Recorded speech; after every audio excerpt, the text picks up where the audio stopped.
Question number 7 है Maria invested ₹8,000 in a business. She would be paid interest at 5% per annum compounded annually.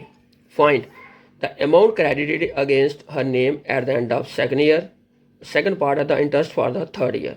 अब हमें दिया मारिया ने invest किया 8,000 रुपया किसी बिजनेस में. अब उसको जो है इंटरेस्ट मिल रहा है 5% हर साल एनुअली के हिसाब से. तो हमने ये बताना है जो अमाउंट होगा उसका, उसको जो पैसा मिलेगा 3 साल के बाद उसके अकाउंट में कितना पैसा जमा हो जाएगा. सेकंड पार्ट है तीसरे साल का हमने इंटरेस्ट फाइंड करना है खाली. अब हमें गिवन दिया है पी जो है वो 8,000 है, प्रिंसिपल 8,000, रेट आया 5%, टाइम आया 2 ईयर्स. अब इसके 2 पार्ट है तो ये पहला पार्ट है. तो हमने निकालना 2 साल के बाद उसके अकाउंट में कितना पैसा हो जाएगा अगर वो 8,000 रुपया इन्वेस्ट कर रही है. तो we know that A equal to, ये आ गया अमाउंट का formula, P into 1 plus R upon 100 whole power n. P की वैल्यू पुट कर दी 8,000, 1 प्लस रेट की वैल्यू पुट की 5 अपॉन 100 ऊपर 2, टाइम 2 है. 5 1 जा 5, 20 जा.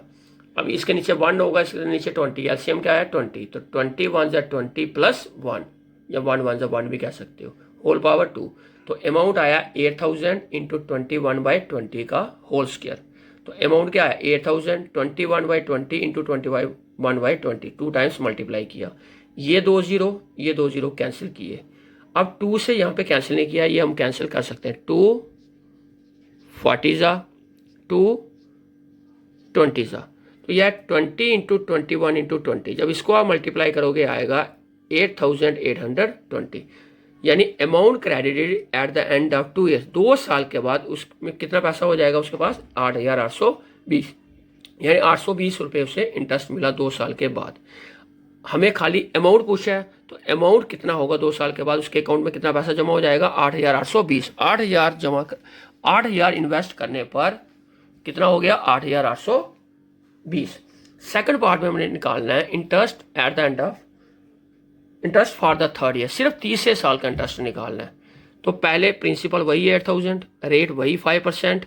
अब टाइम हमने 3 साल का लेना है क्योंकि तीसरे साल का इंटरेस्ट निकालना है. 2 साल का अमाउंट हमें मालूम है 2 साल के बाद कितना है. तीसरे साल का इंटरेस्ट निकालने के लिए हमें पहले 3 साल का अमाउंट निकालना पड़ेगा. तो अमाउंट का फार्मूला लगाया, पी की वैल्यू पुट की 8,000, 1 प्लस रेट आ गया 5, नीचे आ गई वैल्यू 100, आर अपॉन 100 होता है. 5 1 जा 5, 5 20 जा, ठीक है, होल पावर 3 क्योंकि टाइम 3 है. तो 8,000 इंटू यहाँ भी 21 जा 20, 1 जा 1, 1 जा 1, यानी 20 प्लस 1 होल पावर 3. 8,000 इंटू 21/20 की होल पावर 3. तो 8,000 इंटू 21/20 को कितनी बार लिखा 3 बार. ये 3 0, ये 3 0 कैंसिल. 2 4 जा 2, 2 जा 2, 2 कैंसिल. तो 21 21 21 तीनों को मल्टीप्लाई करके आया 9,261. तो इसका मतलब जो अमाउंट होगा 3 साल के बाद उसके अकाउंट में कितना होगा, amount credited at the end of 3 years, 3 साल के बाद कितना हो जाएगा 9,261. 2 साल के बाद कितना था, 2 साल के बाद था 8,820 और 3 साल के बाद था 9,261. ये 3 साल के बाद है, ये 2 साल के बाद है, ठीक है. तो इनके बीच में जो गैप आएगा वो क्या होगा तीसरे साल का इंटरेस्ट, क्योंकि इसमें हमारा टोटल अमाउंट है, ये भी टोटल अमाउंट है, ये तीसरे साल का, ये 3 साल के बाद है, ये 2 साल के बाद है. इन दोनों का जो डिफरेंस होगा वही तीसरे साल का इंटरेस्ट होगा, ठीक है. तो interest for the third year, तीसरे साल का इंटरेस्ट क्या होगा A3 माइनस A2, यानी तीसरे 3 साल के बाद जो अमाउंट होगा और 2 साल के बाद जो अमाउंट होगा दोनों का डिफरेंस. 9,261 माइनस 8,820, तो डिफरेंस आ गया 441. तो interest for the third year कितना होगा 441. क्वेश्चन नंबर 8 है find the amount and the compound interest on ₹10,000 for 1.5 years at 10% per annum compounded half yearly. Would this interest be more than the interest he would get if it was compounded annually? उन्होंने कहा amount और compound interest हमने find करना है 10,000 पर, 10,000 रुपये पर 1.5 साल के लिए 10% पर एनम के हिसाब से, कंपाउंडेड हाफ ईयरली, यानी हाफ ईयरली पर पहले हमने अमाउंट और कंपाउंड इंटरेस्ट फाइंड करना है. फिर पूछा उन्होंने वुड दिस इंटरेस्ट, क्या ये interest more than the interest he would get if it was compounded annually. क्या ये जो कंपाउंड इंटरेस्ट होगा वो ज़्यादा होगा किससे, अगर हम इसको एनुअली सॉल्व करें तो, एनुअली निकालें इसका कंपाउंड इंटरेस्ट तो उससे ज़्यादा होगा। अब हमें गिवन दिया है पी जो है वो 10,000 है, यानी प्रिंसिपल कितना है 10,000। पहले हमने फर्स्ट केस लिया, हम ले रहे हैं पहले हाफ ईयरली वाला। प्रिंसिपल 10,000, रेट 10%, टाइम 1.5 ईयर यानी 3/2 ईयर्स। अब since interest is compounded half yearly, ये हमें पहले फर्स्ट केस में दिया हुआ है, तो अमाउंट का फार्मूला क्या आएगा, P into 1 plus R upon 200 whole power 2n। P की वैल्यू पुट कर दी 10,000, 1 प्लस 10 अपॉन 200, 2 इंटू n यानी n की वैल्यू क्या 3/2, 2 कैंसिल, तो ये बच गई होल पावर 3, 0 0 कैंसिल, इधर बचा 1/20, तो 20 और 1 कैल्शियम आया 20। इस तरह का पहले भी किया पिछले क्वेश्चन में आपने, 20 1 जा 20 प्लस 1 1 जा 1 यानी 1, तो 20 और 1 आ गया 21/20। होल पावर क्या है 3, वहाँ शायद 2 थी, चलो जो भी पावर है होल पावर आई 3, तो 10,000 इंटू 21/20 होल पावर 3, तो अमाउंट आया 10,000 इंटू 21/20 इंटू 21/20 इंटू 21/20। ये 3 0 और ये 3 0 कैंसिल, 2 1 जा 2, 2 5 जा 10, 5 इंटू 21 इंटू 21 इंटू 21, इसका प्रोडक्ट आ गया 46,305 और नीचे 2 इंटू 2 आ गया 4। अब इसको जब हम इससे डिवाइड करेंगे ये आएगा 11,576.25। अब अमाउंट, अब हमें कंपाउंड टेस्ट भी पूछा था पहले एनुअली में, तो कंपाउंड टेस्ट का formula A minus P, amount है 11,576.25 माइनस प्रिंसिपल गिवन कितना दिया 10,000, तो कंपाउंड इंटरेस्ट आया 1,576.25।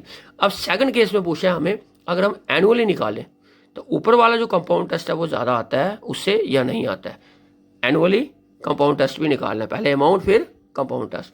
तो P वही है, रेट वही है, टाइम वही है, सेम है, लेकिन हमें एनुअली निकालना है, तो एनुअली निकालने के लिए 1.5 ईयर है, तो पहले हम 1 साल का निकालते हैं, बाद में 6 महीने का, तो टाइम आपका आ गया 1 ईयर एंड 6 मंथ्स, तो पहले हम 1 साल का, तो firstly we have to find the amount for 1 year, तो 1 ईयर के लिए पहले फार्मूला तो वही आएगा A equal to P into 1 plus R upon 100 whole power n। Amount का फार्मूला यही होता है, हाफ ईयरली हो फिर इधर 2n आ जाता है, इधर 200 आ जाता है। A इक्वल टू P की वैल्यू 10,000, 1 प्लस रेट 10 नीचे 100 होल पावर 1, 0 0 कैंसिल, तो एलसीएम 10, 10 1 जा 10, 1 1 जा 1, तो अमाउंट आया 10,000 इंटू 10 प्लस 1 अपॉन 10, यानी अमाउंट आया 10,000 इंटू 11/10, ये 0 0 कैंसिल, तो 11 को 1000 से करोगे क्या आएगा 11,000, तो अमाउंट आया 1 साल के बाद कितना 11,000। अब 11,000 जो होगा ये अगले 6 महीने का क्या बन जाएगा प्रिंसिपल, तो now principal for next 6 month, अगले 6 महीने का, क्योंकि 1.5 साल पर अमाउंट निकाल है, तो 6 साल का आपका 6 महीने का कितना प्रिंसिपल होगा 11,000। नेक्स्ट जो 6 मंथ बचे वो हमने 11,000 उसका क्या होगा P, इस पर अब क्या निकालना है हमने इंटरेस्ट, तो सिंपल इंटरेस्ट फॉर 6 मंथ, इन 6 महीनों पर कितना इंटरेस्ट हमें मिलेगा अगर P कितना हो 11,000, P into R into T upon 100, P की वैल्यू क्या है 11,000, क्योंकि 2 साल के बाद नहीं 1 साल के बाद जो हमारा अमाउंट है वो कितना है 11,000, तो अगले 6 महीने का जो प्रिंसिपल होगा वो भी 11,000 ही होगा। रेट 10 दिया है, टाइम 6 मंथ है, तो 6/12, 6 1 जा 6 2 जा, ये 100 फार्मूले का, तो ये 2 0 ये 2 0 कट गए, 6 1 जा 6 2 जा 12, 2 1 जा 2 55 जा, तो 55 इंटू 10 क्या आ गया 550, इतना इंटरेस्ट मिलेगा 6 महीने का।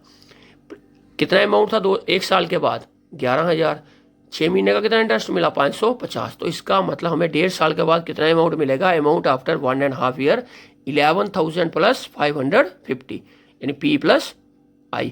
P जो है 1 साल के बाद जो अमाउंट था वही था, वो अगले 6 महीने का प्रिंसिपल था, ठीक है, तो ये इंटरेस्ट उस 6 महीने का आया, दोनों को ऐड करके हमारा बना 11,550, यानी 1.5 साल के बाद हमारा अमाउंट हो जाएगा 11,550। तो कंपाउंड इंटरेस्ट क्या होगा A माइनस P, 11,550 हमें टोटल अमाउंट मिला 1.5 साल के बाद, अगर हम उसे एनुअली ले रहे हैं, तो प्रिंसिपल क्या है 10,000, वो माइनस करेंगे कितना बनेगा 1,550 रुपये, पहले था 1,576 रुपये 25 पैसे, अब है 1,550 रुपये, इसका मतलब पहले वाला कंपाउंड इंटरेस्ट इससे ज़्यादा है, तो इसलिए हमने क्या लिखा, yes compound interest in first case is greater than the compound interest in second case. मतलब जो हाफ ईयरली वाला कंपाउंड इंटरेस्ट है वो एनुअली वाली कंपाउंड इंटरेस्ट से ज़्यादा है। Thank you.